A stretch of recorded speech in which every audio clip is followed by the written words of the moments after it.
തിങ്കളാഴ്ചയാണ് കേട്ടോ. രാവിലെ തന്നെ നമ്മളിന്നൊരു അമ്പലത്തിൽ പോകാൻ വേണ്ടി നിൽക്കുകയാണ് കേട്ടോ. ചെന്നൈക്കൽ ക്ഷേത്രത്തിൽ ഇന്ന് ഉത്സവമാണ്. ഇന്നൊരു ദിവസം മാത്രമേ ഉത്സവമുള്ളൂ. അവിടെ ഞാനും അച്ഛമ്മയും അമ്മയും ബാബയും കൂടെ നേരെ കുളിച്ച് റെഡിയായി നേരെ അങ്ങോട്ട് പോകാൻ വേണ്ടി നടന്ന് പോവുകയാണ് കേട്ടോ. നമ്മളവിടെ റോഡിൻ്റെ അവിടെ കൂടെ പോയാലും എത്തും ഈ അമ്പലത്തിൽ. അതിന് മുമ്പ് നമ്മളവിടെ കുറച്ചടുത്ത് വന്ന് ഒരു ഇടവഴിയുണ്ട്, അതിൽ കുറച്ച് നേരം പോയാൽ അമ്പലത്തിൽ എത്തിക്കട്ടോ. അപ്പോൾ നമ്മൾ എല്ലാവരും കൂടെ ആ വഴിയിൽ നടന്ന് പൊയ്ക്കൊണ്ടിരിക്കുകയാണ്. പോണ വഴിക്കുള്ള കാഴ്ചകളാണ് കേട്ടോ നിങ്ങൾ കാണുന്നത്. ചെന്നൈക്കൽ ശ്രീ നീലകേശി അമ്മയാണ് കേട്ടോ. നീലകേശിയുടെ തറവാട് എന്നും വിളിക്കാറുണ്ട് ഇതിനെ, അങ്ങനെ അറിയപ്പെടാറുണ്ട്. ഒരു ദിവസം മാത്രമേ ഇവിടെ ഉത്സവമായിട്ടുള്ളൂ. അതുകൊണ്ട് രാവിലെയും വൈകിട്ടും ഉച്ചയ്ക്കും എല്ലാം കാപ്പിയൊക്കെ ഇവിടെ ഉണ്ട് കേട്ടോ. അങ്ങനെ നമ്മൾ നടന്ന് അമ്പലത്തിൻ്റെ ഫുഡ് കൊടുക്കുന്ന അവിടെയാണ് എത്തിയിട്ടുണ്ടായിരുന്നത്. അവിടെ കയറി 4 നേരം നമ്മൾ നന്നായിട്ട് പ്രാർത്ഥിച്ചു കേട്ടോ.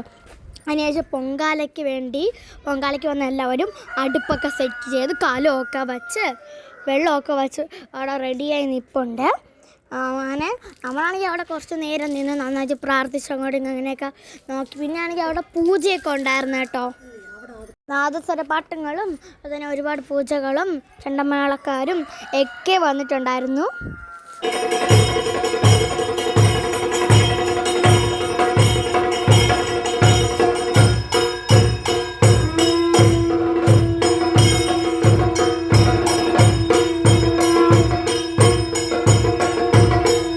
നമ്മൾ തൊഴുതൊക്കെ ഇറങ്ങിയിട്ടുണ്ടായിരുന്നു. പൊങ്കാല സമയം ഇപ്പോഴല്ല കേട്ടോ, പിന്നീടാണ്. പക്ഷെ നമ്മൾ തീർത്ഥം വാങ്ങിച്ച് പ്രസാദവും ചന്ദനമൊക്കെ വാങ്ങിച്ചതിന് ശേഷം നമ്മൾ നേരെ ഫുഡ് കഴിക്കാനായിട്ട് പോയിട്ടുണ്ടായിരുന്നു. ഇഡലി സാമ്പാറും ചമ്മന്തിയും മുളക് കറിയായിരുന്നു ഉണ്ടായിരുന്നത്. എല്ലാ അമ്പലത്തിലും അങ്ങനെയാണല്ലേ. പിന്നെ ചൂടുവെള്ളം ഉണ്ടായിരുന്നു. ഞാനും അമ്മ അനിയനൊക്കെ കഴിച്ചു. അനിയനൊരു പാത്രത്തിൽ കൊടുത്തിട്ടുണ്ടായിരുന്നു. അവൻ കുറച്ച് പാവ വെച്ചിട്ടും പിന്നെ വെള്ളമൊക്കെ ഒഴിച്ച് കഴിച്ചിട്ടായിരുന്നു ഉണ്ടായിരുന്നു. അവന് അത് ഇത്ര ഇഷ്ടമായില്ല. നമ്മളപ്പോൾ ഒരുപാട് ആൾക്കാരൊന്നും ഉണ്ടായിരുന്നില്ല, കുറച്ച് ആൾക്കാർ മാത്രമേ ഉണ്ടായിരുന്നുള്ളൂ. ഇനി ഓരോരുത്തരായിട്ട് വരക്കേ ഉള്ളൂ. ഇപ്പോഴും അതേപോലെ 8 മണിയൊക്കെ ആയതേ ഉള്ളൂ കേട്ടോ. എനിക്ക് ഭക്ഷണം കഴിച്ചിട്ട് വേണം എനിക്ക് സ്കൂളിൽ പോകാനായിട്ട്. അപ്പം 11 മണി ഒക്കെ ആകുമ്പോഴാണ് ഈ പൊങ്കാല തുടങ്ങുന്നത്. അപ്പോഴേ ആൾക്കാരൊക്കെ വന്ന് പോകത്തുള്ളൂ കേട്ടോ. അങ്ങനെയാണെങ്കിൽ നമ്മളിതാ കാപ്പിയൊക്കെ കുടിച്ചിട്ട് നേരെ ഞാനാണെങ്കിൽ സ്കൂളിൽ പോയിട്ടുണ്ടായിരുന്നു. തിരിച്ച് നമ്മളിതാ നടന്ന് ആ വഴിയിൽ കൂടെ തന്നെ വരാണ് കേട്ടോ. നമ്മൾ അങ്ങോട്ട് പോകുമ്പോൾ കുത്തിറക്കവും തിരിച്ച് വരുമ്പോൾ നല്ല കയറ്റവുമാണ് കേട്ടോ. നമ്മൾ പതുക്കെ ആയിരുന്നു വന്നിട്ടുണ്ടായിരുന്നത്. പിന്നെ കുറച്ച് നേരം ഞാനും അനിയനും കൂടെ കൈയൊക്കെ പിടിച്ച് ലാലൊക്കെ പാടി നടക്കുന്നുണ്ട് കേട്ടോ. അവനാണെങ്കിൽ കൈയൊക്കെ വിട്ടിട്ട് അവന് സ്വന്തമായിട്ട് അങ്ങോട്ട് ഓടണം എന്നൊക്കെ പറയുന്നുണ്ട്. പക്ഷെ അവനാണെങ്കിൽ ഒറ്റയ്ക്ക് ഓടി നമുക്കറിയാം വന്ന് കമന്നടിച്ചൊന്ന് വീഴുന്നുണ്ട്. അതുകൊണ്ട് നമ്മൾ എങ്ങനെയൊക്കെയോ അവൻ്റെ കൈ നൈസായിട്ട് പിടിച്ചിട്ടാണ് കേട്ടോ കൊണ്ടുപോകുന്നത്. ഇടയ്ക്കിടയ്ക്ക് നമ്മൾ ഇടുപ്പത്തും വയ്ക്കുന്നുണ്ടോ താഴെ ഇറങ്ങി പോകാതിരിക്കാൻ. എന്നാലോ എങ്ങനെയൊക്കെയോ താഴെ ഇറങ്ങി ഓടിക്കൊണ്ടിരിക്കുക. നിങ്ങൾ കാണുമ്പോൾ തന്നെ നിങ്ങൾക്ക് മനസ്സിലാവില്ലേ. കൂടെ ഞാനും ഓടുന്നുണ്ട്. നമ്മളീ പോകുന്ന വഴി എന്ന് പറയുന്നത് ഒരു ഇടവഴി കൂടിയാണ് കേട്ടോ. കുറച്ച് വീട്ടുകാർക്ക് വേണ്ടിയിട്ട് മാത്രമുള്ളൊരു വഴിയാണ്. അതവർ നല്ല റോഡൊന്നും ആക്കിയിട്ടില്ല. നമുക്ക് വേണ്ടിയിട്ടുള്ള വഴി അപ്പുറത്തെ സൈഡിൽ കൂടി റോഡിൽ കൂടി ഒരുപാട് ചുറ്റി പോകണം കേട്ടോ. നമ്മളിത് എളുപ്പത്തിൽ പോയിട്ട് വരാൻ വേണ്ടിയിട്ടാണ് ഇങ്ങനെ പോകുന്നത്.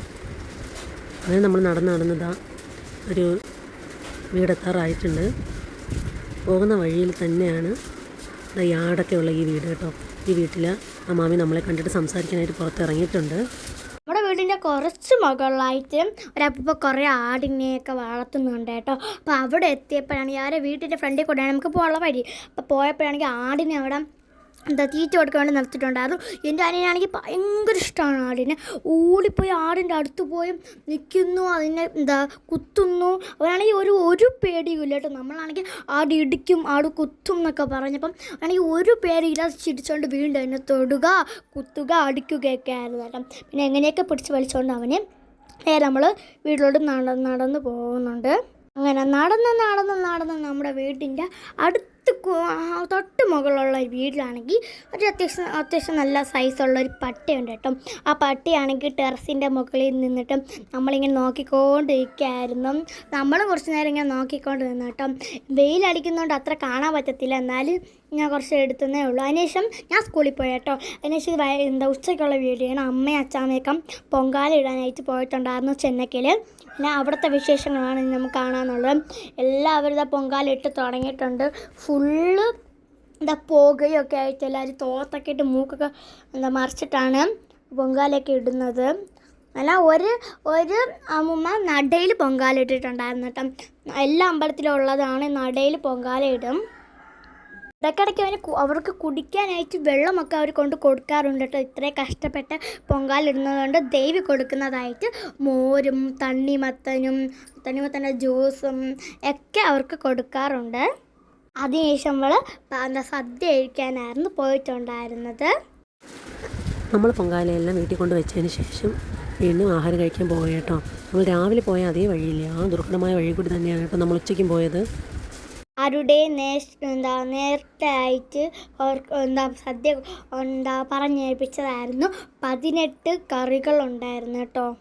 ഞാൻ സ്കൂളിൽ പോയിട്ടുണ്ടായിരുന്നെങ്കിൽ അവർ നന്നായിട്ട് കഴിച്ചിട്ട് പ്രസാദവും നിവേദ്യമൊക്കെ കഴിഞ്ഞിട്ട് എനിക്കുള്ള സദ്യയും കറികളും എല്ലാം പാത്രത്തിൽ വാങ്ങിച്ചുകൊണ്ട് വീട്ടിൽ വന്നിട്ടുണ്ടായിരുന്നു. ഞാൻ സ്കൂളിൽ പോയിട്ട് വന്നതിന് ശേഷം ഒരു പാത്രത്തിൽ വീട്ടിലെ ചോറും ഞാനാണെങ്കിൽ എല്ലാ കറികളൊന്നും കഴിക്കത്തില്ല, സാമ്പാറൊന്നും കഴിക്കത്തില്ല. എനിക്ക് ഇഷ്ടമുള്ള പുളിശ്ശേരി, പരിപ്പ്, പായസങ്ങൾ ഇതൊക്കെ എനിക്ക് ഇഷ്ടമായതുകൊണ്ട് അമ്മ അതൊക്കെ വാങ്ങിച്ചുകൊണ്ടൊന്ന് കഴിച്ചിട്ടുണ്ടായിരുന്നു. പിന്നെ അതിനുശേഷം നമ്മൾ വീണ്ടും മേലൊക്കെ കഴിവ് റെഡി ആയിട്ട് നമ്മൾ എൻ്റെ ഒരു കൂട്ടുകാരിയുടെ വീട്ടിലാണ് വന്നിട്ടുള്ളത്. ഞാൻ അന്ന് പറഞ്ഞിട്ടുണ്ടായിരുന്നില്ലേ, തിങ്കളാഴ്ച വൈകുന്നേരം നെല്ലിവിള ക്ഷേത്രത്തിൽ നിന്ന് എഴുന്നള്ളത്ത് വരുമ്പോൾ എനിക്കും കൂട്ടുകാരിക്കും ഡാൻസ് ഉണ്ടായിരുന്നു. അപ്പം ഞാനാണെങ്കിൽ അതിന്നാണ് ഞാൻ അവളെ വീട്ടിൽ പോയപ്പം 3 ഡാൻസ് ഉണ്ട് കേട്ടോ. അപ്പോഴാണെങ്കിൽ അവളെ അമ്മയാണെങ്കിൽ ഇതേപോലെ ഒരുക്കിക്കൊണ്ടിരിക്കുകയാണ്. ഐഷാഡോയും ബ്ലഷും പൗഡറും ഐബ്രോ ഒക്കെ വരച്ച് ഐലൈനറൊക്കെ വരച്ചും ലിപ്സ്റ്റിക്കൊക്കെ ഇട്ട് ആ മാമിയാണ് എന്നെ ഒരുക്കി തന്നത്. മാമിക്ക് ഡ്രസ്സൊക്കെ ഇട്ട് ഒരുക്കി തന്നു. ആ മാമിക്ക് ഇതൊക്കെ ഒരുക്കാനും എല്ലാ കാര്യങ്ങളും അറിയാം കേട്ടോ. മേക്കപ്പ് സെറ്റും ബ്രഷസൊക്കെ വാങ്ങിച്ച് അവിടെ വച്ചിട്ടുണ്ട്. 3 ഡാൻസ് ഉണ്ടെങ്കിലും 2 കോസ്റ്റ്യൂമാണ് നമ്മൾ ഇടുന്നത്. ഫസ്റ്റത്തെ ഒരു ക്ലാസിക്കൽ ഡാൻസാണ്. അതിനെന്താ ഞാൻ ഇട്ടിരിക്കുന്ന ഈ ഒരു പാവാട ഉടുപ്പാണ് കേട്ടോ. അതിൻ്റെ പേര് ശൈലനന്ദിനി എന്നാണ് കേട്ടോ. 5 മിനിറ്റോളം പാട്ടാണ്. അതിന് ശേഷം നമുക്കാണെങ്കിൽ ജീൻസിൻ്റെ പാൻറ് എടുത്ത് 2 സിനിമാറ്റിക്കാണ് കളിക്കാനുള്ളത്. കോപ്പിറൈറ്റ് വിഷയമുള്ളത് കൊണ്ട് ഞാനാണെങ്കിൽ പാട്ടിടുന്നില്ല, നിങ്ങൾക്ക് അല്ലാതെ കാണാൻ രസമില്ല. അതുകൊണ്ട് ഞാനാണെങ്കിൽ റീൽസിൽ നമ്മളെ ഷോർട്സിലില്ലേ അതിനകത്ത് പാട്ടൊക്കെ കയറ്റി ഇടുന്നതാണ് എല്ലാവരും പോയി കാണുന്നത്. ഇവിടെ ഫസ്റ്റ് ഡാൻസ് നമ്മൾ പൂവൊക്കെ വെച്ച് കമ്മലും എല്ലാം ഇട്ട് നമ്മൾ റെഡിയായി, ഞാനും ആനിയനും എല്ലാവരും റെഡിയായിട്ട് നേരെ സ്റ്റേജിലേക്ക് നടന്ന് പോയിക്കൊണ്ടിരിക്കാനായിട്ട്. അവളെ വീടിൻ്റെ കുറച്ച് താഴെയായിട്ടാണ് സ്റ്റേജ് വരുന്നത്. അവൾ അമ്മയൊക്കെ റെഡിയായി, അവളും ഞാനും നല്ല സുന്ദരി മണികളാക്കി ലിപ്സ്റ്റിക്കൊക്കെ ഇട്ട് മേച്ചെല്ലാം ഇട്ടതിന് ശേഷം നടന്നതോ പോയിക്കൊണ്ടിരിക്കാൻ. ഫ്രണ്ടിൽ കൂടെ പോകുന്ന അവൾ അച്ഛനാണ് കേട്ടോ.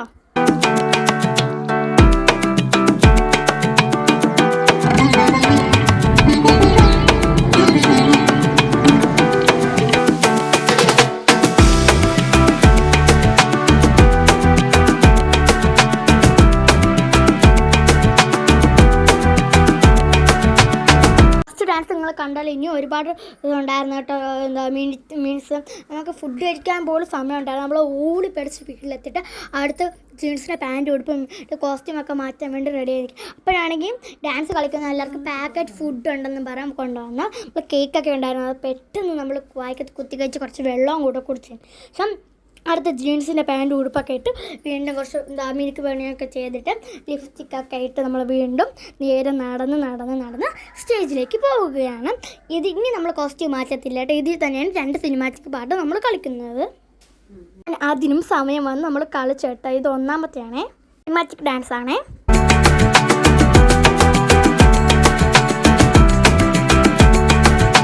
രണ്ടാമത്തെ ഡാൻസ് കഴിഞ്ഞ് കേട്ടോ. അതിനുശേഷം നമ്മൾ തളർന്ന് വീട്ടിൽ വന്ന് ഇപ്പോൾ തന്നെ 11 വരെയൊക്കെ ആയി കേട്ടോ. അതിനുശേഷമാണ് ഞാൻ ജീൻസിൻ്റെ പാൻറ് മാറ്റി, ഞാൻ ഇട്ടുകൊണ്ടെന്ന് ഡ്രസ്സ് മാറ്റിയില്ല കേട്ടോ. അതിനുശേഷം പെട്ടെന്ന് വെള്ളവും ഫുഡൊക്കെ കഴിച്ചിട്ട് ഞാനും അവളും എൻ്റെ അനിയനും കൂടെ കളിക്കുകയാണ്. സാധാരണ 10 മണി 11 മണിയാകുമ്പോൾ നമ്മൾ 3 പേരും ഉറങ്ങുന്നതാണ്. പക്ഷെ ഇന്നെന്തോ നല്ല ഇൻട്രസ്റ്റോടെ ദേവിയെ കാണാൻ വേണ്ടി ആരും ഉറങ്ങിയില്ല കേട്ടോ. ഉറങ്ങാതെ നിന്നു. എല്ലാവരും അത് പോയി കാണുക. പിന്നെ ഷോർട്സ് ഞാൻ പാട്ട് കയറ്റി ഇടുന്നതായിരിക്കും, അത് നിങ്ങൾ എല്ലാവരും പോയി കാണണം. ഇങ്ങനത്തെ ഒരു കുഞ്ഞ് വീട് ഇത്രയേ ഉള്ളൂ. അപ്പോൾ എല്ലാം ലൈക്കും ഷെയറും സബ്സ്ക്രൈബും എല്ലാം ചെയ്യണം. പിന്നെ ക്ലാസിക്കലിൻ്റെ ലാസ്റ്റ് ലുക്ക് ഇങ്ങനെയായിരുന്നു. പിന്നെ ദേവിയുടെ വരുന്നതൊക്കെ ഞാൻ അടുത്ത വീഡിയോ ഇടുന്നതാണ്. നല്ല ഇഷ്ടമാണോ നോക്കണേ. അപ്പോൾ എല്ലാവർക്കും bye. Thank you for watching.